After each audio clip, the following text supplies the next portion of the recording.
I'm very bummed about this Rob Reiner situation. Obviously, Hollywood legend, what a genius. But this case just took a mind-blowing twist to me. Can we talk about it? Sure, let's get into it. I don't think anyone doubts at this moment that Nick Reiner murdered Rob and Michelle, murdered them via stabbing. But somehow the defense, from what I'm hearing, you're going to elucidate, is going to claim not guilty to murder. Not guilty. Imagine the unthinkable. A life filled with love, family, and success suddenly unraveling in the most shocking way. A beloved filmmaker, known for crafting stories about love and connection, now facing the darkest reality of his life. But what happens when that world of warmth and safety is shattered by betrayal from within? Stay tuned, because what you're about to hear will leave you speechless. Legendary filmmaker Rob Reiner, whose career has spanned decades, crafting timeless stories about love, family, and the profound connections that bind us together, suddenly found himself at the center of an unimaginable personal crisis. This wasn't a plot twist from one of his films or a script written with the intent to entertain. This was real life, and it came crashing into his world with a force no one could have predicted. The very home that had once been a sanctuary, a safe haven where he and his wife, Michelle, had built their lives, was now the stage for a tragedy that no one could have prepared for. This wasn't just another Hollywood scandal or the kind of drama that the public might expect from a celebrity family. No, this was something far more personal, far more heartbreaking. The Reiner family, who had spent years building a life together in the public eye, was now facing a private nightmare, one that would shatter the very foundation of their family. It was a story that wasn't scripted, and it wasn't something Rob, with all his years of experience in telling emotional, deeply human stories, could have ever imagined. And the heart of the turmoil, his own son, Nick Reiner, a young man whom Rob had loved, raised, and trusted above all else. Rob, known for his incredible storytelling abilities and his capacity to create deeply human narratives, found himself caught in the kind of heartbreak he had only ever written about. This was not a character in a film going through a difficult personal journey. It was Rob, standing on the precipice of a devastating personal crisis. What was meant to be a joyful evening, spent with family and friends, soon descended into chaos, forever altering the course of the Reiner family's future. For years, Nick had been very open about his struggles with addiction and the emotional issues that had taken their toll on the family. His challenges were not hidden away in secrecy. They were painfully apparent, not only to his parents but to the world. The Reiners had endured countless hardships as they tried to support Nick through his battles. At times, it seemed like the family had found a way to cope, offering Nick the support and love he needed to get through the darkest moments. But as the years went by, it became clear that Nick's struggles weren't just going away. His battle with addiction seemed to be escalating, reaching a point where it was becoming more than any of them could manage. No one could predict just how intense things would become. Nick's emotional turmoil had always been visible. His behavior was often erratic, his moods unpredictable, and his relationships strained. He'd been in and out of rehab multiple times, each time his family hoping for the best, each time dealing with the pain of watching him struggle to find peace within himself. But despite their best efforts, despite the love they had poured into him, it felt as though nothing ever stuck. The addiction came back, the isolation deepened, and the distance between Nick and his family grew more pronounced with each passing year. The weight of it all was suffocating, and even the most hopeful moments seemed to unravel in the blink of an eye. The night before everything changed, no one could have predicted how far things would go. What seemed like a typical family gathering, filled with laughter and festive cheer, suddenly took a dark turn. Rob and Michelle, having attended a Christmas party thrown by Conan O'Brien, arrived at the gathering expecting nothing more than a joyful evening spent among friends. But what was supposed to be a light-hearted holiday celebration quickly turned into an emotionally charged confrontation between father and son. The argument that broke out between Rob and Nick wasn't the usual family dispute that could be swept under the rug. This was loud, intense, and uncomfortable for everyone around them. Guests at the party later recalled the scene as something out of the ordinary. Nick was behaving in a way that was unsettling. His actions, his words, even his demeanor felt off. The tension in the air was palpable, as if everyone in the room could feel that something much deeper was at play. The fight wasn't just a disagreement. It felt like the eruption of years of pent-up frustration, sadness, and unresolved emotions. As the argument escalated, so did the discomfort of the other partygoers. It was no longer just a dispute between father and son. It was a scene that cast a shadow over the entire evening. Nick's behavior was becoming more erratic, more difficult to ignore. Witnesses later desk ribbed how the mood shifted in the room. What had been a festive and lively evening became heavy and charged, as though everyone could feel the dark energy in the air. Something had broken open that night, something that could no longer be contained or ignored. After the argument subsided, Rob and Michelle decided to leave the party early. To the outside world, it might have seemed like just another quiet exit from a holiday gathering. But to those who were watching closely, it looked more like an attempt to regain control, to manage a situation that was slipping from their grasp. They didn't leave in a hurry, nor did they react with anger or frustration. They left with purpose, with a quiet determination to get their son out of the chaos, away from the prying eyes, and into a more private setting where they could try to handle things on their own terms. Later that night, Rob made a phone call to his friend Eric Idle. The tone of the conversation couldn't have been more different. In stark contrast to the tension of the evening, Rob spoke to Eric about work, about upcoming projects, and about the creative process. The conversation was easygoing, filled with enthusiasm and optimism for the future. Rob sounded focused, inspired, and ready to dive into new projects, particularly Spinal Tap 2, a film that had been on his mind for some time. There was no hint of the turmoil that had just unfolded. Rob's calm demeanor, the ease in his voice, masked the real emotional chaos that had been brewing in his personal life. It was a facade, a veneer that he wore to shield himself from the reality of what was happening in his home. But behind that calm exterior, Rob was terrified. He had confided in close friends that he was genuinely afraid of his own son. This wasn't an offhand comment or a moment of frustration. It was a deeply felt fear, one that came from a place of helplessness. As much as Rob had tried to help Nick, as much as he had given of himself, it seemed that nothing could stop the spiral that was happening. Rob was powerless, and for the first time in his life, he had to confront the reality that his son was not the young man he had raised, but someone else entirely, someone he no longer recognized. As the night wore on, the situation would only get worse. In the early hours of December 14th, 2025, Rob and Michelle would find themselves caught in a tragedy that no one could have seen coming. Their Brentwood home, once a place of refuge, would become the scene of a devastating event that would alter their family forever. The Los Angeles District Attorney's Office would later confirm that Rob and Michelle were found unconscious at their home, and the investigation into their deaths began immediately. The absence of forced entry at the scene raised questions about who could have been involved in such a crime. Whoever had been responsible didn't need to break into the house. They had been allowed in or had already been inside. The unsettling silence of the neighborhood, the fact that no one had heard anything unusual, left investigators with more questions than answers. How could something so horrific happen in the dead of night, while the entire neighborhood slept soundly? The investigation turned its focus on Nick, who had checked into the Pierside Hotel in Santa Monica just hours after the incident. His behavior there was unsettlingly normal. He appeared calm, polite, and collected, not a hint of distress on his face. It was as though nothing had happened. Police were puzzled. How could someone who had just committed such a heinous act appear so unaffected by it? As the investigation progressed, disturbing evidence surfaced. Items found in Nick's hotel room linked him back to the crime scene, and the timeline of his actions began to paint a chilling picture. Nick's movements, both before and after the crime, suggested a deliberate and calculated escape, an attempt to avoid detection, to move as if nothing had happened, as if he was simply going about his day. But the evidence continued to mount.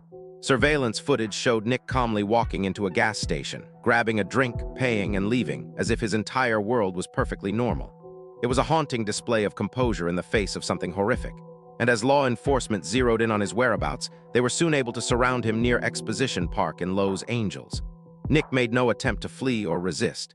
He complied with every command, his demeanor still eerily calm. Within minutes, he was in custody, and the investigation took a dark, irreversible turn. As the pieces of the puzzle began to fall into place, the evidence pointed squarely at Nick. He was charged with 2 counts of first-degree unlawful killing, one for each of his parents. The case was serious, perhaps one of the most intense legal battles Los Angeles had seen in years. And as the Reiner family processed their grief, it became clear that the story they had once lived so openly was now forever changed. This was not just another Hollywood headline. It was a tragic, heartbreaking family story, a story that no one could have predicted, no one could have prepared for. The love and dedication Rob and Michelle had poured into their son had not been enough to shield him from his own demons. And now, the world would bear witness to the fallout of a family torn apart by addiction, emotional distance, and a tragedy that no one could have foreseen. In the days that followed, the Reiner family would struggle with their grief, seeking privacy and time to process the unimaginable loss they had suffered. But the public's fascination with their story and the media's constant attention would make it nearly impossible to find peace. This was no longer just a personal tragedy. It was a spectacle, and the world was watching. The Reiners, once a picture of Hollywood success and happiness, were now a family caught in a storm of grief, loss, and the harshest of public scrutiny. As the legal battle continued, the world would look on in disbelief, waiting for answers. But for the Reiner family, the only thing that mattered now was finding a way to heal from a tragedy that had shattered them to their core. On December 13, 2025, Rob and Michelle Reiner were invited to a Christmas party hosted by Conan O'Brien. It was meant to be a night of lighthearted joy, an escape from the usual hustle and bustle of their high-profile lives. The air was filled with the magic of the holiday season. Festive lights twinkled, music flowed freely, and the room buzzed with laughter and cheerful conversation as friends, colleagues, and familiar faces gathered to celebrate. The warmth of the occasion seemed to promise a peaceful, joyful evening, a perfect way to usher in the holidays. But beneath the bright lights and cheerful ambience, an unspoken tension simmered. It was as if the festive air was a fragile mask, barely holding back something darker, something that no one could quite put their finger on. And as the evening wore on, that underlying tension came to a head in a way no one could have predicted. As the party continued, a shift occurred, a sudden, jarring shift that would change the course of the night. Rob and Nick, father and son, engaged in a heated argument, one that quickly escalated into something much more intense. What might have been a typical family squabble turned into a public spectacle, a confrontation that was anything but ordinary. The voices of father and son rose sharply, their words cutting through the holiday cheer and causing the atmosphere to shift from lighthearted celebration to something much heavier. The tension in the room was palpable. Guests who had been enjoying themselves moments earlier now looked on in uncomfortable silence, unsure of how to react.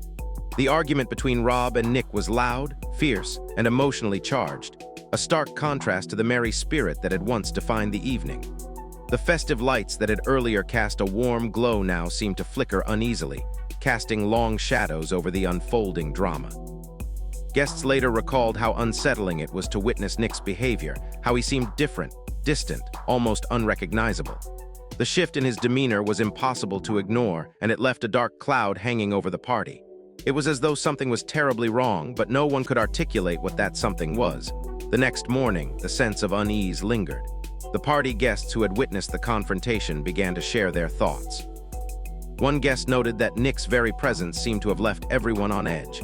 His behavior had been a stark departure from what was expected at a holiday gathering, and the lingering feeling in the air the following day was one of discomfort. There was a sense of disquiet that wouldn't dissipate, as though the cracks that had started to show in Nick's behavior the night before were only the beginning of something far more troubling. Rob, ever the professional and calm presence, didn't shy away from confronting the situation. He kept his composure, trying to manage the escalating tension and keep the situation from spiraling out of control. It wasn't easy. After all, this wasn't just any argument. It was a breakdown in the relationship between a father and his son, and that was something no amount of calm professionalism could easily resolve. Still, Rob remained resolute, focused on doing his best to handle the situation. Michelle, standing by her husband's side, was equally strong. The bond between the two of them was clear. They had weathered many storms together, and this one would be no different. Despite the overwhelming emotions that must have been surging within them, Michelle remained unwavering, her support for Rob evident in every step they took together. They made the decision to leave the party quietly, but there was nothing dramatic about it. They didn't storm out in anger or frustration. It wasn't an act of defeat. It was a calculated move. Rob and Michelle were trying to regain control, to pull back from the chaos that was unfolding in front of them, to protect their son and shield him from the consequences of his own actions. Their exit was not one of abandonment. They were not walking away from Nick. They were guiding him away from the public eye, away from the judgmental stares and whispers of the party guests. They were trying to take the situation into their own hands, to diffuse the tension and handle the matter privately, as a family. To anyone watching, it seemed like a simple, responsible decision, a quiet act of love and care from two parents who were doing their best to protect their son from himself. Later that evening, Rob placed a call to his longtime friend Eric Idle. The tone of the conversation couldn't have been more different from the one Rob had just experienced with Nick. There were no angry words, no confrontation, only the familiar, lighthearted chatter that they had shared countless times before. Rob spoke about upcoming work, particularly the long-awaited Spinal Tap 2, with the kind of enthusiasm and creative energy that had always defined him. Conversation was easygoing, filled with laughter and filled with the kind of playful banter that made their friendship so special. There was no sign of the turmoil that had unfolded just hours before, but beneath that casual exterior, Rob's mind was racing. His heart was heavy with a quiet, growing fear, one that he had only shared with a few close friends. Rob had confided that he was afraid of his own son, Nick. This wasn't a casual venting of frustration. It wasn't a passing moment of anger. It was a deep, real fear, a fear born from watching someone he loved dearly spiral out of control in ways that Rob felt powerless to stop. This was not the first time Nick had caused concern, but this time it was different. Rob had come to realize that he could no longer protect his son from the consequences of his own actions. He had tried. He had always tried.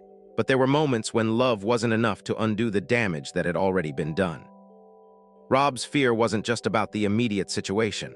It was a reflection of years of struggle, years of watching his son battle with addiction and emotional turmoil, and years of trying to fix something that seemed broken beyond repair.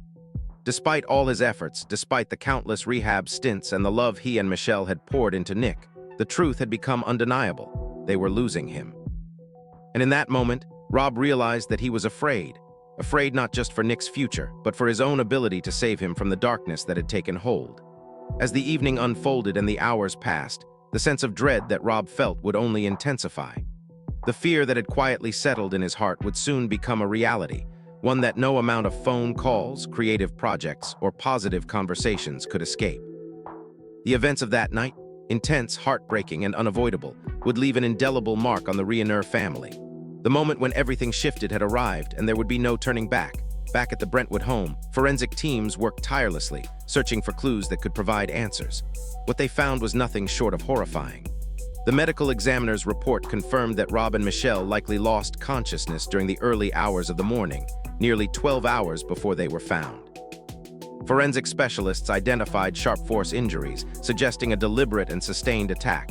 The gruesome details of the scene painted a clear picture. The injuries were not random.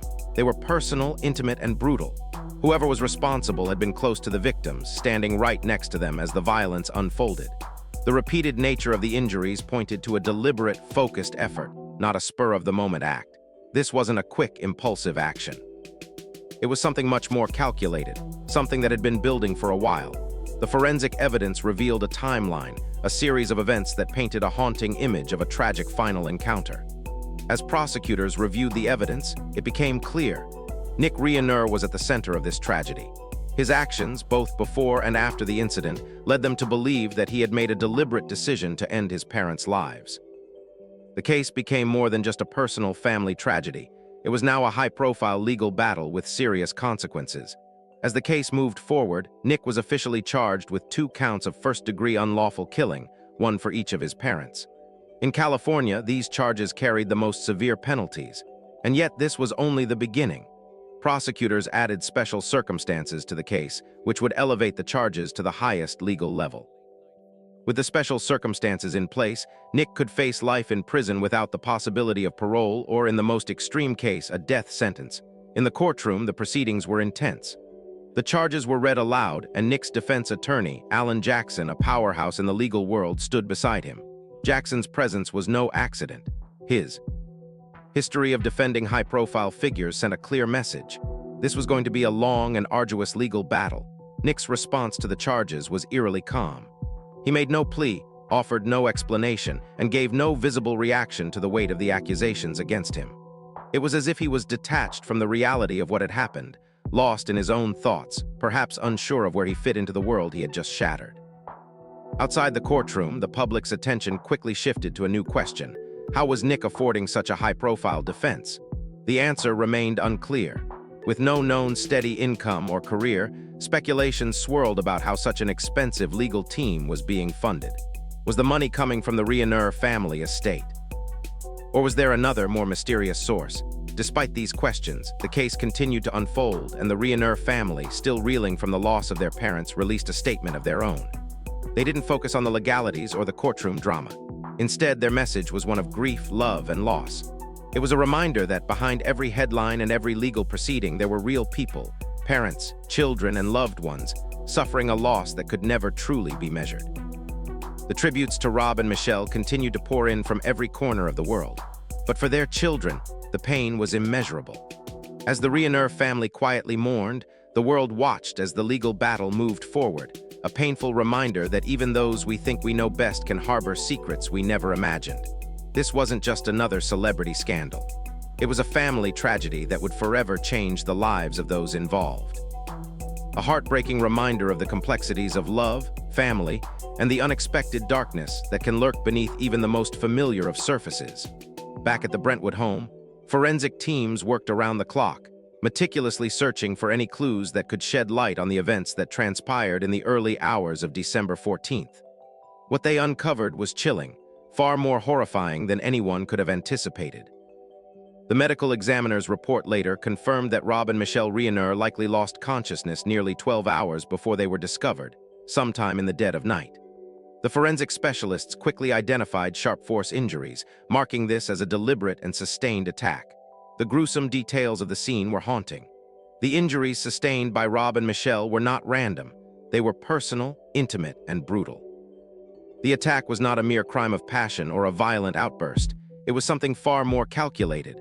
Whoever was responsible had been in close proximity to the victims, standing right beside them as the violence unfolded. The repeated nature of the injuries suggested an unnerving focus, a deliberate effort that pointed to someone who had carefully planned each move. This wasn't an impulsive action, a quick and frenzied attack. No, this had been a slow-burning, methodical descent into violence, a culmination of pent-up rage or unresolved issues that had been building for some time. The forensic evidence, as it came together, revealed a timeline that was both tragic and unnerving. It painted an image of a final encounter between father, mother, and son, a moment that had been marked by tension, conflict, and eventual catastrophe. As the prosecutors carefully reviewed the evidence, it became increasingly clear. Nick Reiner, the Reiner's own son, was at the heart of this unimaginable tragedy. His actions, both in the moments leading up to the incident and afterward, made it apparent that he had made a conscious decision to end the lives of his parents.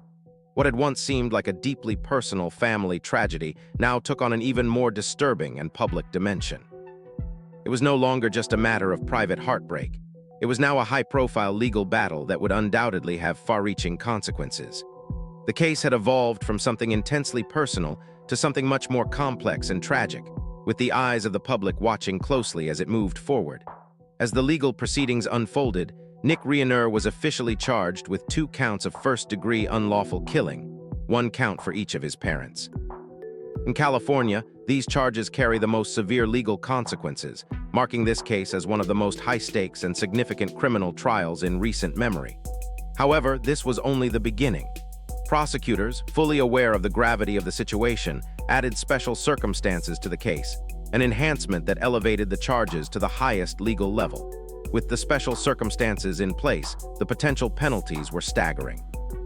If convicted, Nick could face life in prison without the possibility of parole, or in the most extreme case, a death sentence.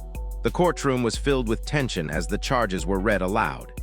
The gravity of the situation weighed heavily in the air, thick with emotion. Standing beside Nick was his defense attorney, Alan Jackson, one of the most well-known and powerful figures in the legal world. Jackson's reputation was built on defending high-profile individuals, and his presence in this case signaled that it would not be a simple matter. This was no ordinary trial. It was destined to be a long, drawn-out legal battle, one that would push the limits of both the prosecution and defense. Nick's response to the charges was striking in its coldness. He made no plea, offered no explanation, and showed no visible reaction to the weight of the accusations against him. It was as though he was detached from the reality of the situation, lost in his own thoughts, perhaps unsure of where he fit into the world that had now completely shattered. There was no remorse, no emotion in his eyes, just a strange and unsettling calm. His response, or lack thereof, left many in the courtroom deeply disturbed. How could someone stand accused of such horrific crimes and not react with anything more than an eerie silence? Outside the courtroom, The attention of the public quickly turned to a new question. How was Nick managing to afford such a high-profile legal defense? It was a mystery that fueled speculation and rumors. Nick had no known steady income or career to explain the cost of such an expensive legal team. Was the money for his defense coming from the Reiner family estate? Or was there another, more shadowy source behind the scenes? The public's curiosity about the funding of his defense only added fuel to the fire, raising further questions about the family's already strained finances and the unsettling connections that seemed to be unraveling in the wake of the tragedy. Despite these questions, the case moved forward with a relentless pace. The Reiner family, still reeling from the loss of both parents, released a statement that shifted the focus away from the legal drama.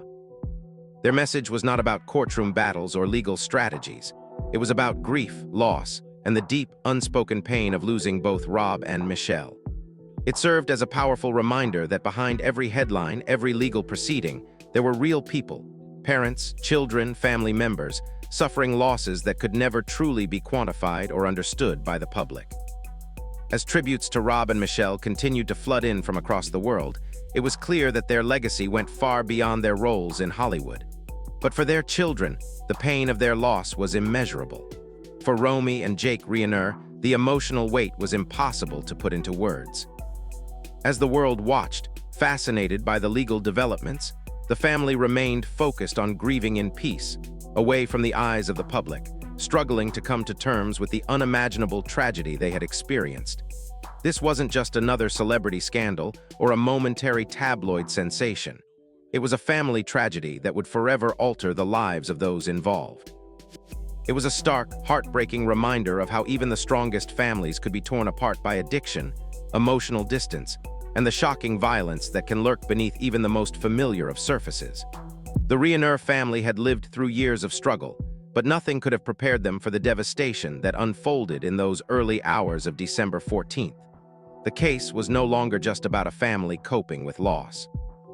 It was now a spectacle, a public trial, a legal battle that would play out in the harsh glare of the media. And in the middle of it all, Nick Reiner stood accused of taking the lives of the very people who had tried so desperately to save him from his own demons. Behind the headlines and the courtroom updates, however, the raw, aching pain of the Reiner family's grief continued to unfold. As this tragic story continues to unfold, one question remains. What truly happened behind closed doors that night? Is Nick Reiner guilty of the unimaginable betrayal of his parents? Or is there more to this story than we've been told? We want to hear from you. What do you think? Do you believe Nick should face the full weight of the law for what happened? Or do you think there are deeper issues at play here? Share your thoughts in the comments below and join the conversation. If you found this story shocking, make sure to like, share, and subscribe to our channel. Don't forget to hit the notification bell so you never miss an update. We've got more deep dives into the most intense and emotional cases, and you won't want to miss what's coming next. Stay tuned, and thank you for watching.